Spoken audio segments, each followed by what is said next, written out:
Hello दोस्तों, आज की इस वीडियो में हम बात करने वाले हैं प्राथमिक शिक्षक चयन परीक्षा जो मध्य प्रदेश 2025 की होने वाली है उसके सिलेबस के बारे में। और सिलेबस हम डिस्कस करेंगे इंग्लिश का, जो कि 15 मार्क्स का रहेगा इंग्लिश। और इंग्लिश में क्या क्या आने वाला है और उसमें क्या क्या पूछा जाएगा, कितनी गहराई रहेगी, क्या सिलेबस है, क्या हमें स्ट्रेटजी अपनानी है इंग्लिश के लिए, आज हम इसमें बात करेंगे। वो भी पूरा हम हिंदी से विस्तार में जानेंगे ताकि आप समझ जाएं कि इंग्लिश में हमें पढ़ना क्या क्या है। तो चलिए वीडियो की शुरुआत करते हैं। तो चलिए हम बात करते हैं इंग्लिश की। तो इंग्लिश जो आएगी हमारी इस पेपर में वो रहेगा 15 मार्क्स का। और इसके अंतर्गत हमारी 3 यूनिट रहेगी जो कि सिलेबस में दिया हुआ है। यूनिट नंबर 4, यूनिट नंबर 5 और यूनिट नंबर 6। ये 3 यूनिट रहेंगी 15 मार्क्स का। हो सकता है कि ये तीनों यूनिट 5-5 मार्क्स की आए, यानी 5 × 3 = 15 मार्क्स।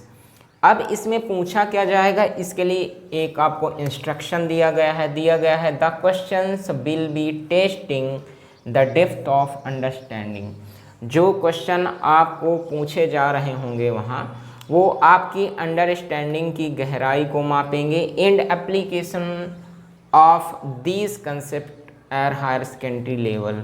और ये जो कुछ दिया गया है यूनिट नंबर 4, 5, 6 में, ये किस लेवल का रहेगा, वो रहेगा आपका हायर सेकेंडरी लेवल का। इस बात को आप समझ जाएं। तो मतलब ये जो भी कुछ पूछा जाएगा, इसमें सिलेबस नहीं लिखा है, ये जो आपकी ऊपरी लाइन है इसमें आपको इंस्ट्रक्शन दिए गए हैं कि नीचे क्या पूछा जाएगा आपसे, ठीक है। तो इसमें आपको जो भी दिया रहेगा सिलेबस, उसका अंडरस्टैंडिंग की डेप्थ मापी जाएगी, मतलब आप कितना जानते हैं, कितना समझते हैं उसके बारे में, उसका प्रयोग क्या है इस प्रकार का। और वो जो प्रयोग है हायर सेकेंडरी लेवल तक का आएगा। आई होप इतनी बात क्लियर होगी आपको। अब बात करते हैं कि जो 3 यूनिट हैं 4, 5 और 6, ऐसा नहीं है कि 1 से 3 तक पहले छोड़ दिए, नहीं। इसमें जो केवल हो सकता है 10 यूनिट पूछ रहे हो, 15 यूनिट पूछ रहे हो, उनमें से 3 यूनिट जो है चौथी, 5वीं और 6वीं वो इंग्लिश के लिए है। अब चौथी यूनिट में क्या पूछा जाएगा आपसे, चौथी यूनिट में आपको पूछा जाएगा रीडिंग। रीडिंग में क्या, रीडिंग में आपसे पूछा जाएगा अनसीन पैसेज। और अनसीन पैसेज में भी 2 रहेंगे, या तो आपका रहेगा प्रोज या तो पोएट्री। प्रोज यानी होता है आपका, हिंदी में आप जानते हैं गद्यांश, और जो पोएट्री रहती है ये कहलाती है आपकी पद्यांश। तो गद्य के रूप में भी आपका पैसेज हो सकता है और पद्य के रूप में भी आपका पैसेज हो सकता है। अब जब आपसे ये गद्य या पद्य पूछ रहे हैं तो उसमें क्वेश्चन किस तरह के हो सकते हैं, तो वो फैक्चुअल हो सकते हैं, फैक्ट को लेके हो सकते हैं, डिस्क्रिप्टिव यानी विस्तारित रूप पे हो सकते हैं, या तो साहित्य से संबंधित भी हो सकता है। तो इस तरह के पैसेज रहेंगे। दूसरी बात, टू एक्सेस कंप्रीहेंशन, आपकी कंप्रीहेंशन को एक्सेस करने के लिए, उसकी जांच करने के लिए वो क्वेश्चन पूछेंगे।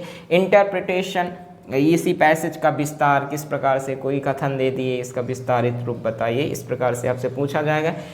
इन्फेरेंस एंड वोकैबुलरी, विशेष रूप से इसमें आपको वोकैबुलरी ध्यान रखनी है, क्योंकि पैसेजेस तो आप प्रैक्टिस कर सकते हैं लेकिन इसके साथ साथ वोकैब का बहुत बड़ा योगदान रहेगा। तो वोकैब में आपको क्या पूछा जाएगा, पैसेज में आपसे पूछा जाएगा एंटोनिम।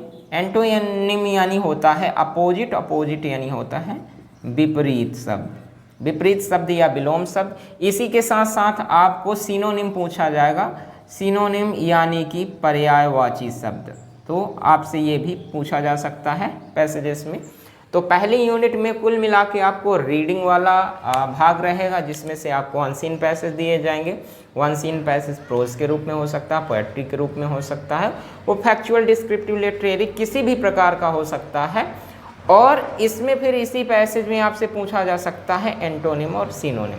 तो ये हो सकता है आपसे 5 मार्क्स का पूछा जाए। अब बात करते हैं यूनिट नंबर 5 की। यूनिट नंबर 5 में आपका सिलेबस रहेगा 1 वर्ड सब्स्टिट्यूशन। 1 वर्ड सब्स्टिट्यूशन का मतलब है एक शब्द में उत्तर, यानी आपको कोई भी चीज़ दे दी गई है, फिर बोल रहे हैं कि इसको एक शब्द में उत्तर दीजिए। ये तो मल्टीपल चॉइस के हिसाब से रहेंगे क्वेश्चंस। तो मान लीजिए अगर आपसे कहा जाता है, एक क्वेश्चन दिया उन्होंने, 1 कैन नॉट सी, जो नहीं देख सकता उसे क्या कहते हैं? तो आप जानते हैं उसे ब्लाइंड कहते हैं। या फिर one who can write with either hand, यानी कि वह जो किसी भी हाथ से लिख सकता है उसे क्या कहते हैं? तो हिंदी में आप जानते हैं सब्यसाची कहते हैं, और इंग्लिश में इसे हम एम्बीडेक्स्ट्रस कहते हैं। तो इस प्रकार के शब्द क्या कहलाते हैं?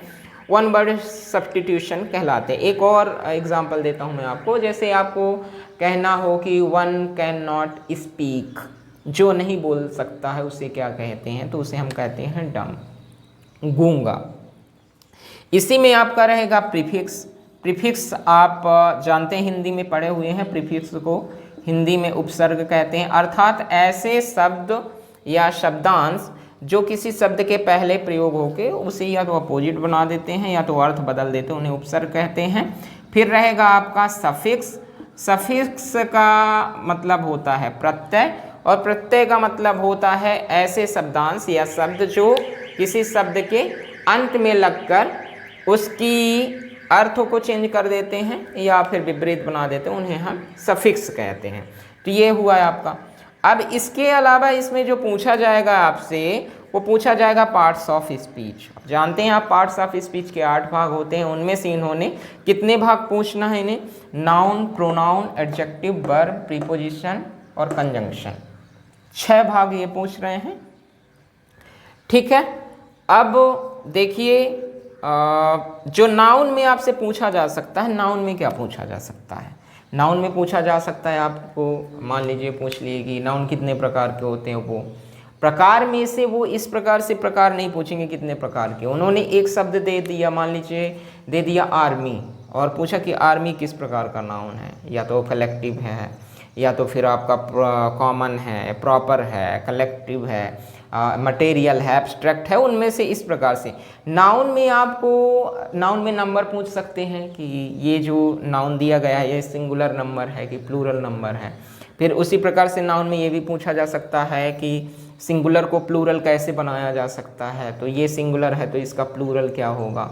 नाउन में ये भी पूछा जा सकता है कि नाउन जो है, ये जो दिया गया शब्द है ये सिंगुलर है या प्लूरल है, तो आपको पहचान रखना है। आगे आते हैं प्रोनाउन में। प्रोनाउन में हमसे पूछा जाएगा, मान लीजिए टाइप्स ऑफ प्रोनाउन पूछ सकते हैं, कौन सा प्रोनाउन किस टाइप में आता है।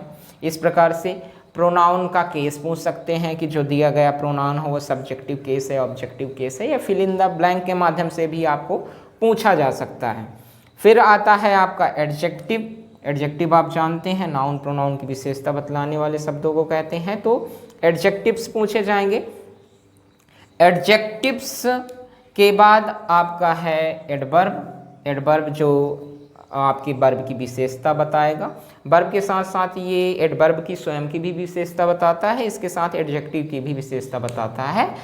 आप संक्षिप्त में कहें तो नाउन और प्रोनाउन को छोड़ के ये किसी की भी विशेषता बता सकता है। आगे बढ़ते हैं तो है आपका प्रीपोजिशन। प्रीपोजिशन आप जानते हैं कितना वास्ट चैप्टर है, इसमें आपको काफ़ी कम से कम 20-25 प्रीपोजिशन ऐसे होते हैं जो बहुत ही इम्पोर्टेंट होते हैं, उनको आपको पढ़ लेना है प्रीपोजिशन में। जैसे मान लीजिए ऑन, एट, इन, ठीक है ना, विद, विदाउट, इस प्रकार से एक्सेप्ट आदि आदि। फिर उसके बाद आपका दिया हुआ है कंजंक्शन। कंजंक्शन आप जानते हैं शब्दों या फिर वाक्यों को, क्लॉज को जोड़ने के लिए जो शब्दों का प्रयोग किया जाता है उन्हें हम कंजंक्शन कहते हैं। और कंजंक्शन में जैसे एंड, और, बट, नो सूनर देन, इधर, और, इफ, अनलेस, ये सभी कंजंक्शंस हैं, इनको आपको पढ़ना पड़ेगा। फिर इन्होंने डिटरमिनर दिया है, हालांकि डिटरमिनर एडजेक्टिव का ही भाग होता है। डिटरमिनर जो आता है वो एडजेक्टिव का भाग होता है, चूँकि एडजेक्टिव का काम है नाउन या प्रोनाउन की विशेषता बताना, उसको डिस्क्रिप्शन देना उसका काम है। अब डिटरमिनर में आपको अलग से इन्होंने दिया है कि डिटरमिनर में वो भैया आर्टिकल पूछ सकते हैं आपसे और डिग्री भी पूछ सकते हैं। तो आर्टिकल तो ठीक है, आर्टिकल आपका हुआ ए, एन और द, जिसमें डिग्री में क्या पूछेंगे? डिग्री ये एडजेक्टिव का ही भाग है जिसमें से आपको पॉजिटिव डिग्री, कंपैरेटिव डिग्री और सुपरलेटिव डिग्री से संबंधित क्वेश्चन रहेंगे। तो ये हुई यूनिट नंबर 5। आई होप आपको समझ में आई होगी। अब चलते हैं यूनिट नंबर 6 में। यूनिट नंबर 6 में आपसे जो पूछा जाएगा वो संबंधित टेंस से अधिक है, सेंटेंसों से। तो पहला पूछा जाएगा आपसे टेंस। अब टेंस आप जानते हैं 3 प्रकार के होते हैं, प्रेजेंट, पास्ट, फ्यूचर। उससे संबंधित जो भी नियम कानून है वो पूछे जा सकते हैं। और दूसरा रहेगा आपका subject verb agreement. Subject verb agreement का मतलब है सब्जेक्ट के अनुसार हमें वर्ब लगाना। जैसे मान लीजिए आपको प्रेजेंट इंडेफिनिट टेंस दे दिया उन्होंने और लगाया सब्जेक्ट के रूप में ही। अब आपको दे दिया गो या गोस, कौन सा भरेंगे, या वेंट भरेंगे या गॉन भरेंगे। तो इस हिसाब से आप जानते हैं कि प्रेजेंट इंडेफिनिट में सिंगुलर सब्जेक्ट के साथ सिंगुलर वर्ब अर्थात यस या यस वाली वर्ब आती है तो आप गोस लगाएंगे। तो ये सब्जेक्ट वर्ब एग्रीमेंट है, ये पूरे टेंस में काम करता है, ये रहेगा।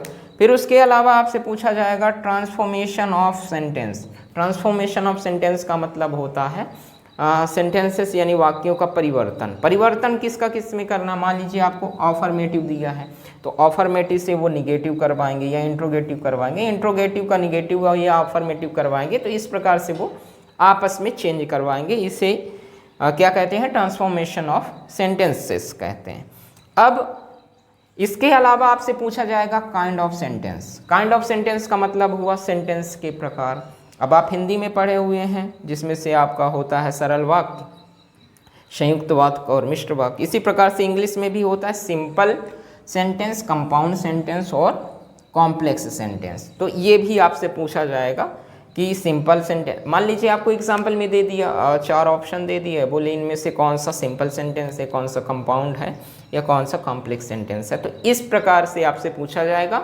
ये 3 यूनिट्स रहेंगी जिनमें से unit number 4, unit number 5, unit number 6 total 15 marks का रहेगा। ये उनके अनुसार है कि वो इससे 4 नंबर का पूछते हैं कि इसके 6 नंबर का, कि इसको 5 नंबर का, टोटली 15 मार्क्स का रहेगा। और अगर हम लोग अंदाज़ा लगाएं तो जिस प्रकार से दिया हुआ है तो 5 मार्क्स ईच से पूछ सकते हैं। तो ये हो गया। आई होप आपको ये सिलेबस समझ में आया होगा। यदि आप वाकई में तैयारी करना चाहते हैं तो हमारे चैनल से जुड़ जाइए। हम रेगुलर एक क्लास करेंगे। मिलते हैं अगले वीडियो में, तब तक के लिए बाय बाय, नमस्कार।